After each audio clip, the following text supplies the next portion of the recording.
Cet épisode est un extrait du podcast publié lundi dernier. En 5 minutes, il te permettra de retenir les plus beaux messages de mon invité de la semaine. Un mini-épisode à écouter et à réécouter quand la motivation ou l'espoir te manqueront. J'espère que cet extrait remplacera Instagram pendant ta pause de 10 minutes, se retrouvera dans tes oreilles avant de t'endormir ou à ton réveil pour commencer ta journée dans la joie. Si cet extrait te plaît et que tu as envie d'en connaître plus sur mon invité de la semaine, l'épisode en entier t'attend chaudement sur Nouvel Oeil.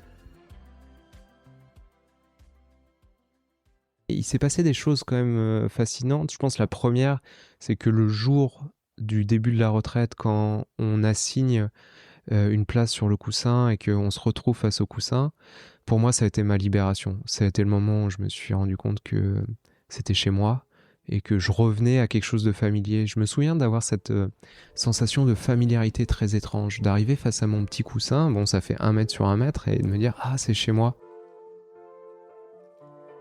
Il y a eu un niveau très superficiel où effectivement la vie paraissait plus douce, mais il y a eu un niveau plus mystique où la vie s'est accélérée comme dans Star Wars, comme quand on passe à la vitesse de la lumière et que le Faucon Millenium il entre dans une autre vitesse de la vie.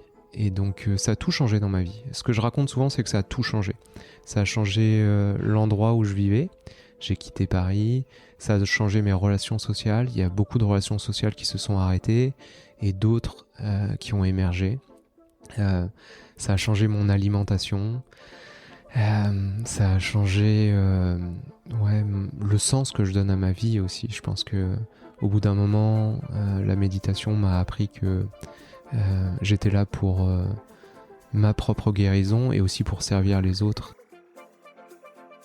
Et puis, on a un peu perdu de vue l'accès au cœur, l'accès à la tendresse, l'accès au respect du vivant. Mais en fait, les deux, ils sont pas du tout opposés. C'est juste que, du point de vue hiérarchique, c'est le cœur qui doit commander à la tête et pas l'inverse. Et pendant beaucoup de siècles, on a commencé à inverser cette tendance. Mais je crois vraiment que c'est très important de garder à l'esprit qu'on a cette force qui nous permet de faire des progrès gigantesques du point de vue scientifique, technologique, numérique, et que toutes ces transformations, elles doivent se faire au service du cœur et non pas l'inverse. Franchement, mon conseil, c'est d'avoir confiance dans sa capacité à aller vers des techniques de guérison qui permettent de se transformer. Je pense que autour de moi, j'ai vu tellement de gens qui, de manière indéfectible en fait, au bout d'un moment dans notre vie, on va être confronté à quelque chose qui est non désiré, non voulu, quelque chose qui est pénible. Mais mon conseil, c'est d'utiliser ces moments pour enclencher des nouvelles pratiques.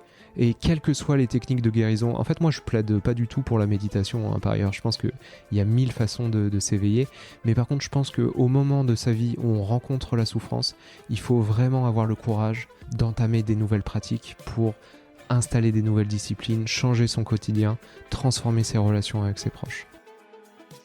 Si cet extrait t'a plu et que tu as envie d'en connaître plus sur mon invité de la semaine, l'épisode en entier est disponible sur Nouvel Oeil.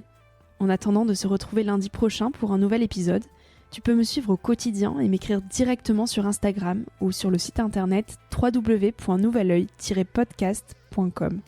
Depuis ce site, tu pourras aussi t'abonner à ma newsletter dans laquelle je partage des inspirations et des petites choses plus personnelles qui font mon quotidien. En attendant le prochain épisode, je te souhaite de savourer la vie comme il se doit et surtout, de faire des choses folles.